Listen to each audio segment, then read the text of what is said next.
Susan Berry said her son TJ was a star athlete with all A's and determined to go to dental school. The family first noticed the weight loss when he took off his shirt at a pool party the summer going into 9th grade. That was when I saw him and he came in and I'm like, TJ, how much weight have you lost, bud? I said, you look way too skinny. Susan Berry didn't waste any time. She was on the phone the next day to try and figure out what was wrong with her son. The doctor's response was that TJ had an eating disorder, and so began an 8-year battle with a disease that took over his mind, relationships, and his health.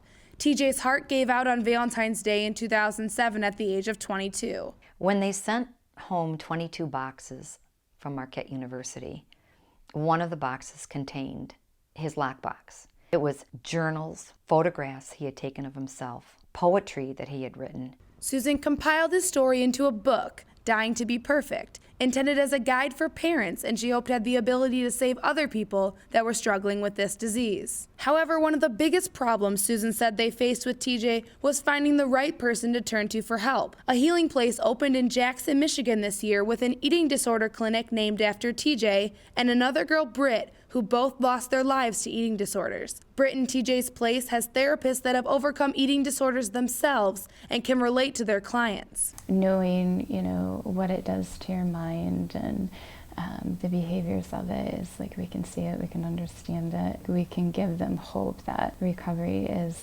possible. Susan Berry said that one of the best parts about having Britt and TJ's place is she now has somewhere to send the concerned parents and individuals that show up at her front door. I think it gives a story, and I think it helps people relate to just the sorrow that comes with this illness, but also the legacy of their families and of Britt and TJ and the hope that their families want to have for other individuals to survive. I showed that this could be anybody's kid. No one ever called me up and said, we're really worried about TJ. That's how good he was at hiding it.